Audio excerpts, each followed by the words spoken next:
கிறிஸ்து இயேசுவுக்குள் மிகவும் அதிகமாய் நேசிக்கப்படுகின்றவர்களே, மீண்டுமாக இந்த ஜூலை மாதத்தின் 29ஆம் நாளாகிய இந்த நாளில் உங்களை சந்திப்பதில் மிகுந்த மகிழ்ச்சி அடைகின்றோம். இந்த காலை நேர இறை தியானத்தை நம்ம ஆரம்பிக்கலாம். நமது ஆரம்பம் பிதா, குமாரன், பரிசுத்த ஆவி நாமத்தில் உள்ளது. ஆமேன். ஜெபிப்போம்.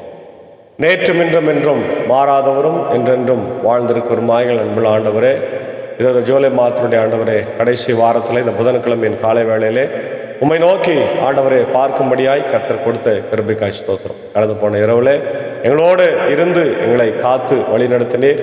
ஒரு குளிர்ச்சியான சூழ்நிலையை உருவாக்கி இருக்கிற ஆண்டவரை பல்வேறு இடங்களிலே அதிகமான மழை பெய்து வருகிறது. ஆனால் எங்கள் பகுதியிலே ஆண்டவரே மழை இல்லை, இன்னும் அதிகமான மழையை தரும்படியாக நாங்கள் ஜெபிக்கிறோம்.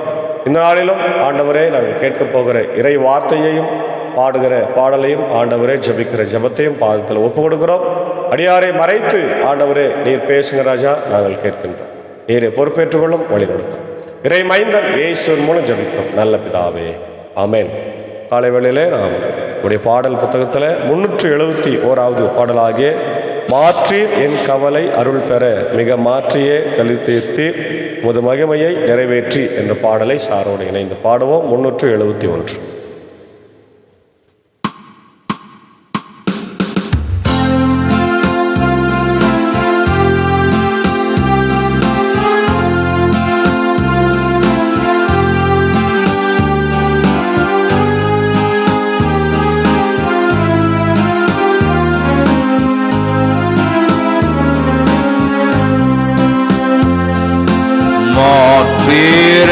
கவலை அருள் பெற மாற்றேரன் கவலை மிக மாற்றியே கழித்தேர்த்தேரும் அது மகிமையை நிறைவேற்றி மிக மாற்றியே கழித்தேர்த்தேரும் அது மகிமையை நிறைவேற்றி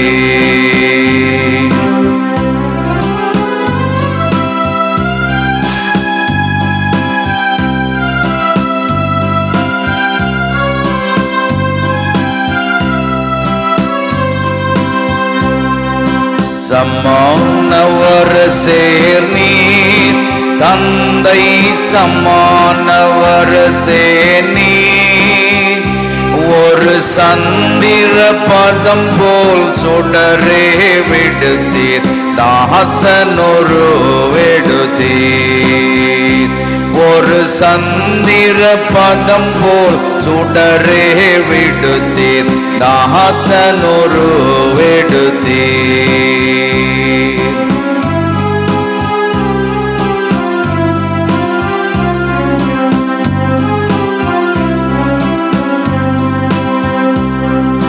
சூதலகையை நீக்கி அழலின் சூதலகையை நீக்கி கை தூக்கி உலகிடர் போக்கியமையே துதிக்க உம்மையலாகி கை தூக்கி உலகிடர் போக்கியமையே துதிக்க உம்மையலாகி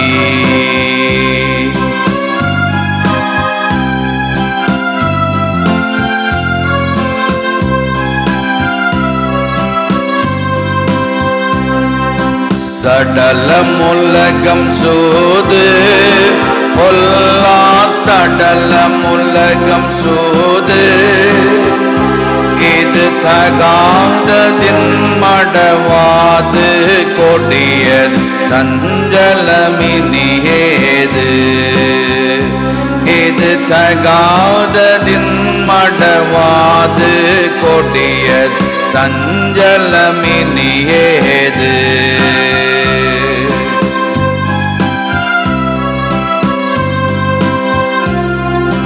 நலங்கடனை வழுவி சுகிரன் நலங்கடனை வழுவி வழி நழுவி விழுமென கழுவி அழகாய் நலமாக்கவே வருவீர் வழி நழுவி விழுமென கழுவி அழகாய் நலமாக்கவே வருவீர்.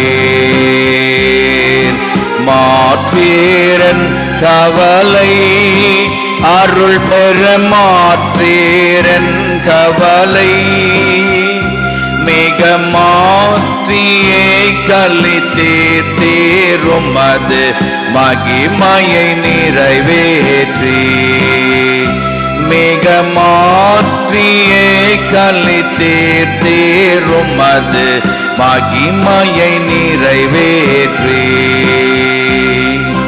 மாற்றீர் என் கவலை.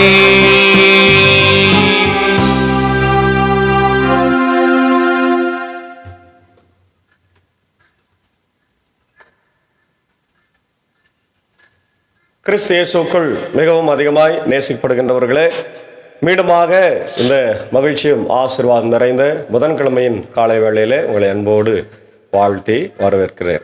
இந்த நாளிலும் நாம் தியானிக்கும்படியாய் தெரிந்து கொண்ட கடவுளுடைய வார்த்தை, அது பவுலடிகளார் கொரிந்து சபைக்கு எழுதிய கடிதம் 1 அதிகாரம் 18 வசனத்திலிருந்து 31 வசனம் வரையில் இருக்கின்ற இறை வார்த்தைகளை நாம் பார்க்க இருக்கின்றோம்.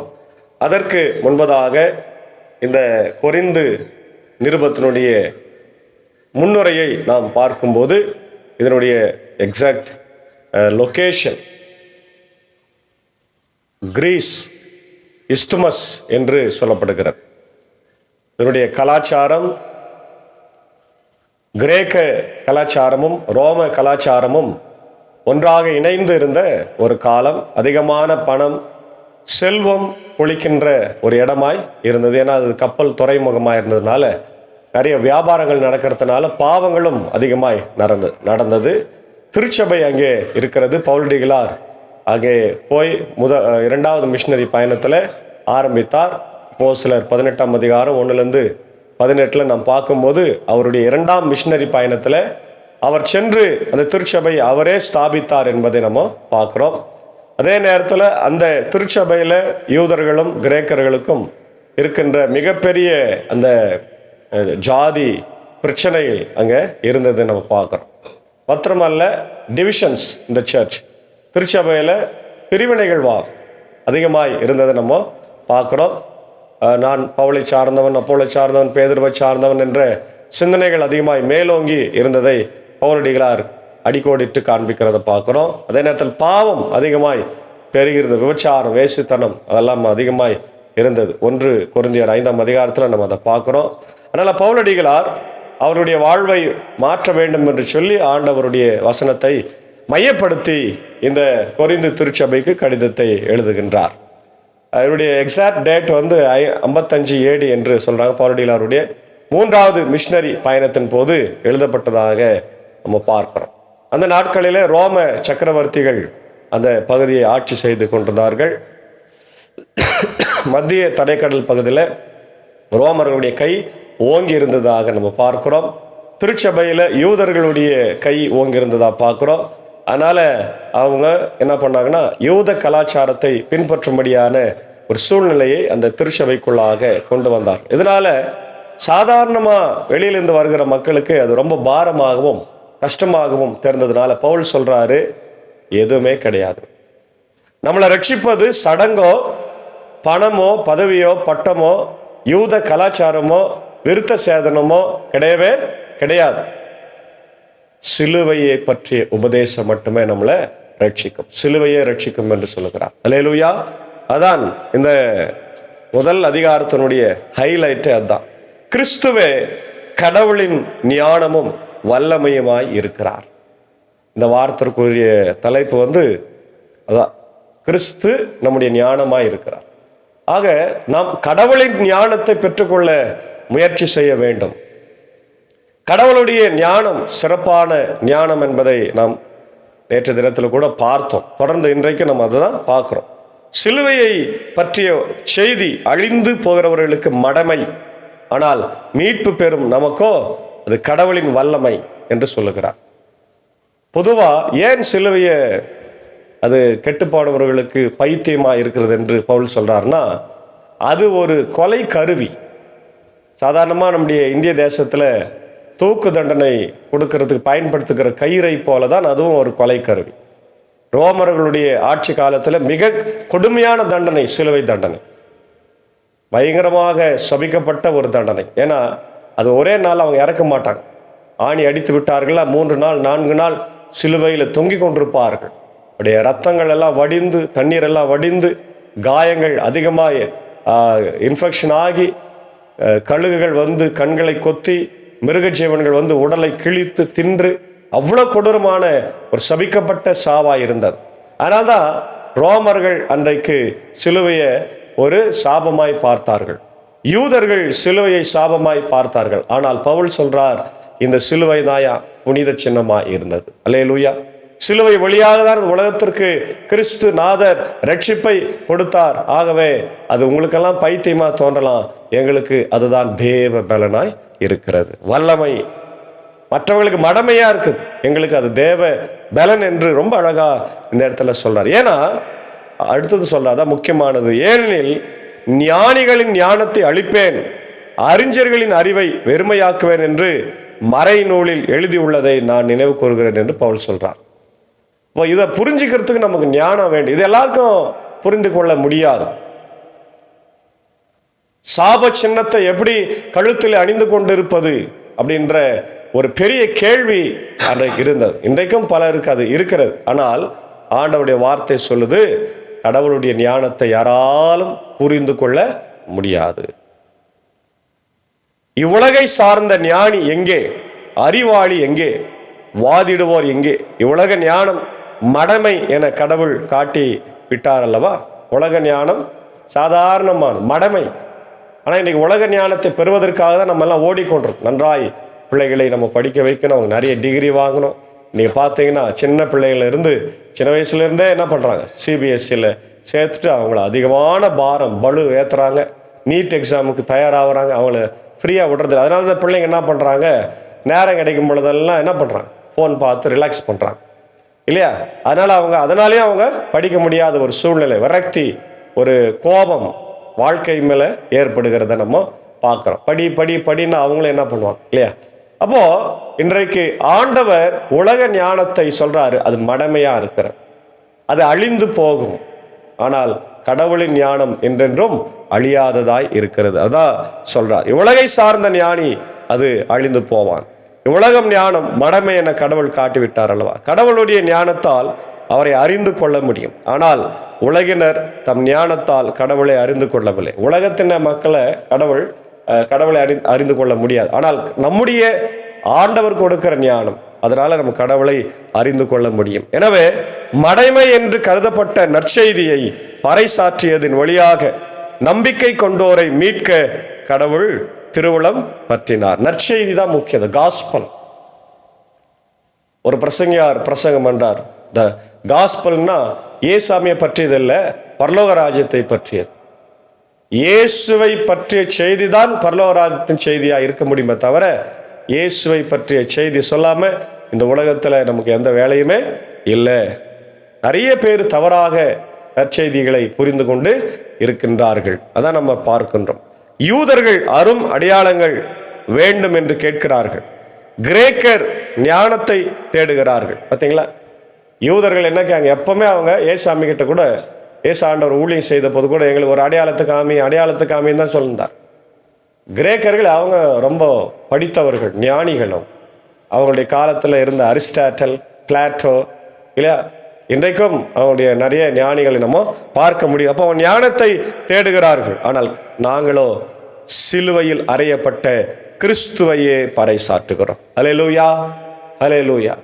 கிறிஸ்துவையே, சிலுவையில் அறையப்பட்ட கிறிஸ்துவை. இதுதான் நம்முடைய லுத்தரன் திருச்சபையினுடைய மிக முக்கியமான செய்தியாகவும் இருக்கிறது. நாங்கள் சிலுவையில் அறையுண்ட கிறிஸ்துவை பற்றி பேசி கொண்டிருக்கிறோம்.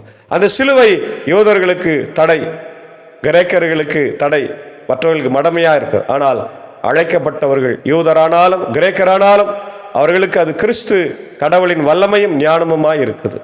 ஏனெனில் மனித ஞானத்தை விட கடவுளின் மடமையும் ஞானமும் மிக்கது.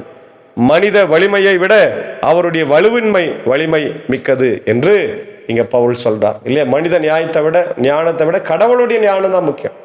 மனுஷ ஞானத்தை விட கடவுளின் ஞானம் பெரியதாய் இருக்கிறது. எனவே சகோதர சகோதரிகளே, நீங்கள் அழைக்கப்பட்ட நிலையை எண்ணி பாருங்கள். மனித கணிப்பின்படி உங்களுக்குள் ஞானிகள் எத்தனை பேர், வலியோர் எத்தனை பேர், உயர்குடி மக்கள் எத்தனை பேர்? ஆனால் கடவுள் ஞானிகளை வெட்கப்படுத்த மடமை என உலகம் கருதுபவற்றை தேர்ந்து கொண்டார். அவ்வாறே வலியோரை வெட்கப்படுத்த வலுவற்றவை என உலகம் கருதுபவற்றை தெரிந்து கொண்டார். உலகம் ஒரு பொருட்டாய் கருதுபவற்றை அழித்துவிட அது தாழ்ந்ததாய் கருதுபவற்றையும் இகழ்ந்து தள்ளுபவற்றையும் கடவுள் தேர்ந்து கொண்டார். அன்பான தேவ பிள்ளைகளே, நல்லா கவனிங்க. இந்த உலகம் யாரையெல்லாம் நீ ஒன்றும் இல்லை, நீ யூஸ்லெஸ் இல்லையா, நீ பிரயோஜனமற்றவன் என்று தள்ளிவிட்டதோ அவர்களை தான் ஆண்டவர் தெரிந்து கொண்டார். வேதத்தில் நம்ம பார்க்கிறோம், ஏராளமான மக்களை ஆண்டவர் தெரிந்து கொண்டார். தள்ளப்பட்டவர்களை தெரிந்து கொண்டார், ஒதுக்கப்பட்டவர்களை தெரிந்து கொண்டார், வீழ்த்தப்பட்டவர்களை தெரிந்து கொண்டார். ஏன்னா கர்த்தருக்கு தெரியும், இவர்களை கொண்டுதான் நான் பெரிய காரியத்தை செய்ய போகிறேன். அல்லேலூயா. ஆம், பிரியமான தேவனுடைய பிள்ளைகளே, இன்றைக்கு நம்மையும் ஆண்டவர் தெரிந்து கொண்டிருக்கிறார். நம்மை தாயின் கருவிலே உருவாகும் முன்னே பெயர் சொல்லி அழைத்த நம்ம எதற்கும் உதவாதவர்கள், ஞானிகள் அல்ல, நாம் அறிவியலிகள், மடமையானவர்கள். ஆனால் கடவுள் நம்மை தெரிந்து கொண்டு ஆண்டவருடைய வசனத்தை நமக்கு தந்திருக்கிறார். அவள் சொல்றார், இந்த மண் பாண்டங்களிலே விலையேறப்பட்ட நற்செய்தியை பொக்கிஷமாய் தந்திருக்கிறார். ஒரு தங்க புதையலாக நமக்குள்ளே அதை வைத்திருக்கிறார். அந்த நற்செய்தியை மற்றவர்களுக்கு நம்ம தர வேண்டும். அதான் சொல்றாரு, இதனால எவரும் கடவுள் முன் பெருமை பாராட்டாதபடி அவர் இப்படி செய்தார். அவரால் தான் நீங்கள் கிறிஸ்துவுடன் இணைக்கப்பட்டிருக்கிறீர்கள். கிறிஸ்துவே கடவுளிடமிருந்து வரும் ஞானம். அதான் முக்கியமானது. கடவுளிலிருந்து வரும் ஞானம் யாரு?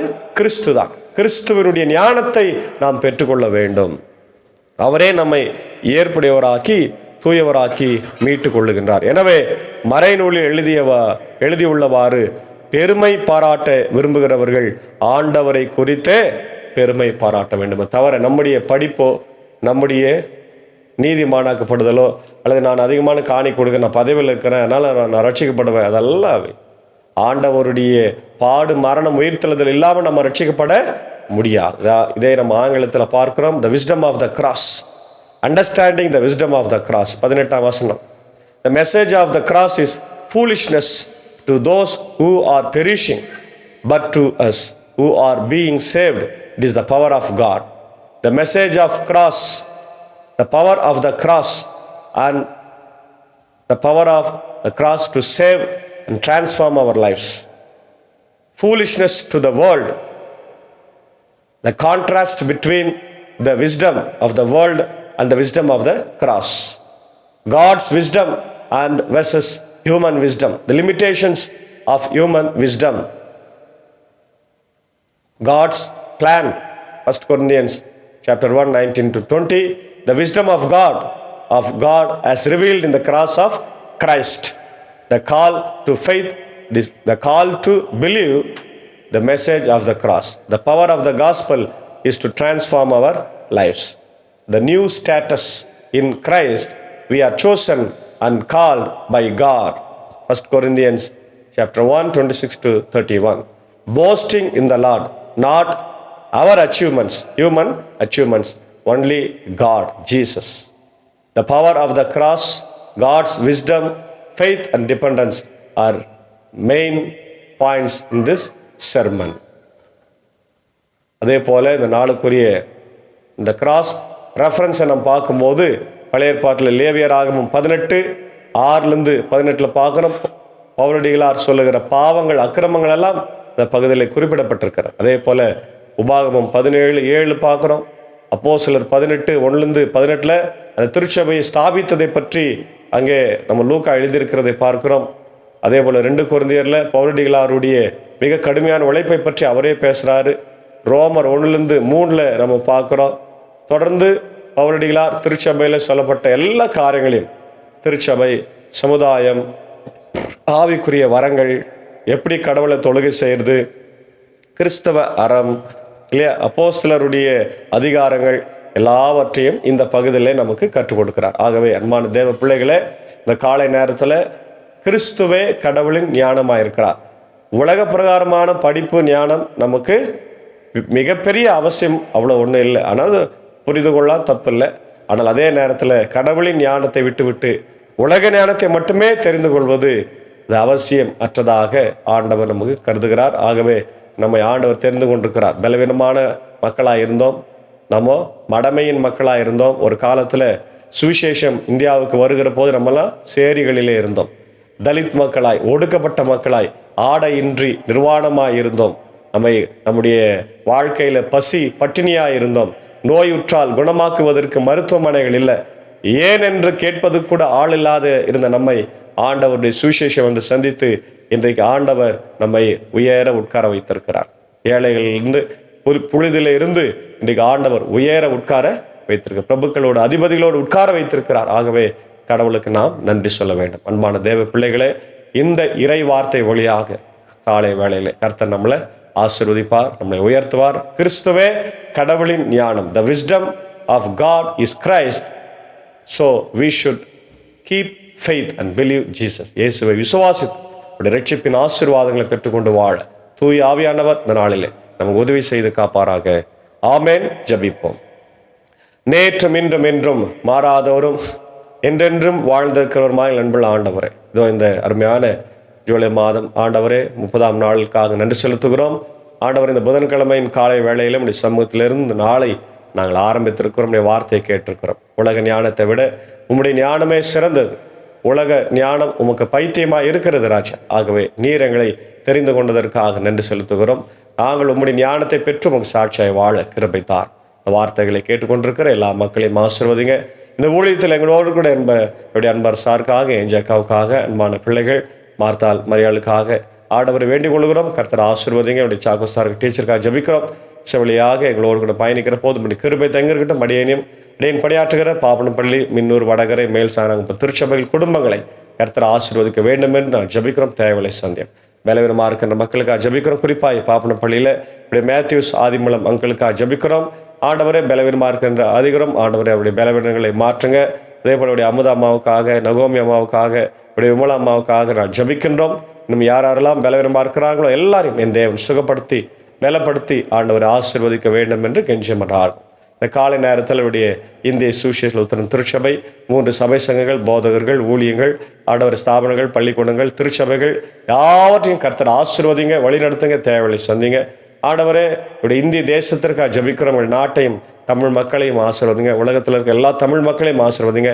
உலகத்தில் இருக்க எல்லா மக்களையும் ஆசீர்வதிங்க ராஜா. குறிப்பாக ஆண்டவரே, அமாஸ் போருக்காக நான் ஜெபிக்கிறோம். ஆண்டவரே, இதோ இஸ்ரேல் அமாஸ் போர்னால இன்னைக்கு பல உயிர்கள் பட்டினி சாவுகளை போகிறத நாங்கள் பார்க்கிறோம். ஆண்டவர், நாங்கள்லாம் இன்றைக்கி மகிழ்ச்சியோடு சாப்பிட்டு கொண்டிருக்கிறோம், சுகமாக வாழுகிறோம், படுத்து உறங்கி எழுகிறோம். ஆனால் இன்றைக்கி காசா பகுதியில் இருக்கின்ற ஆண்டவர் அந்த குழந்தைகளும் பெண்களும் ஆண்டவர் அவதிப்படுகிறதை பார்த்து நாங்கள் உண்மையாகவே மனவேதனையோடு ஜபிக்கிறோம் ராஜா. இஸ்ரேல் அமாஸ் போர் நிற்கப்பட்டு அந்த மக்கள் சமாதானமாய் வாழ ஆண்டவர் கிருபை தார். உக்ரைன் ரஷ்யா போரை நிறுத்துங்க. எங்கெல்லாம் போர்கள் பதட்டங்கள் இருக்கிறதெல்லாம் நிறுத்தப்பட வேண்டுமா நான் ஜபிக்கிற ராஜா. ஆண்டவர், அதே போல அதீதமான மழை, அதீதமான நெருப்பு தீ, காட்டு தீ, ஆண்டவரை பசி பஞ்சம் எல்லாம் தலைவரித்து ஆடிக்கொண்டிருக்கு. எங்களை கண்ணோக்கி பாருங்க. எங்கள் உலகத்தை தேசங்களை ஆசீர்வதிக்க வேண்டுமா நான் ஜபிக்கிறோம். அப்படி தமிழக முதலமைச்சருக்காக, ஆண்டவரே உதவி முதலமைச்சருக்காக, கவர்னர், அனைத்து மினிஸ்டர்ஸ்க்காக, எப்படி ஆண்டவரே பாரத பிரதமருக்காக, என்னுடைய ஜனாதிபதி, ஆண்டவர் அனைத்து அமைச்சர் பெருமக்களுக்காக வேண்டிக் கொள்கிறோம். அனைத்து மாநிலத்தின் முதலமைச்சர்களுக்காக ஜபிக்கிறோம். அமைதி சமாதானத்தை எங்கள் தேசத்தில் தாரும். குறிப்பாக இந்த நாளிலே பிறந்த நாளை காணுகின்ற என்னுடைய நாகர்கோயில் ஆண்டவரே சபை சங்கத்தில் குளச்சல் வட்ட தலைவராக இருக்கிற அருள் திரு டி அலெக்சாண்டர் ஐயாவுக்காக ஜபிக்கிறோம். அருமையான ஆயராய் அவர்களை ஆசீர்வதி ஊழியத்தை ஆசீர்வதிங்க. அவருடைய அன்பு மனைவி பிள்ளைகளை ஆசீர்வதிக்க வேண்டும் என்று நாங்கள் கெஞ்சி மன்றாடுகிறோம். தொடர்ந்து இந்த நாளிலே பிறந்த நாட்களை, திருமண நாட்களை காணுகின்ற யாவரையும் கர்த்தர் ஆசீர்வதி. இந்த நாளின் பணிகள் பயணங்களை கர்த்தர் எங்களுக்கு ஆசீர்வதித்து தார். அடியினை வல்லமையாக குடும்பத்தை எடுத்து நீர் பயன்படுத்த வேண்டுமா ஜபிக்கிறோம். ஆண்டவரே, மீண்டும் ஒரு முறை கூட பாப்பனப்பள்ளி பௌத்த வட்டத்திற்காக ஜபிக்கிறோம். பாப்பனப்பள்ளி திருச்சபை கட்டுவதற்கு உதவிகளை என் தேவன் பரத்திலிருந்து செய்தரலாம். துதிகன மகிமை உமக்கே செலுத்துகிறோம். இயேசு என்ற வல்லமையான நாமத்தில் ஜபிக்கிறோம். ஜெபம் கேளு நல்ல பிதாவே, ஆமேன். எல்லா வல்ல தந்தை, மகன், தூய ஆவியின் ஆசைகள் இந்த நாளிலே நம்முடையரோடு கொண்டிருப்பதாக. ஆமேன். God plus.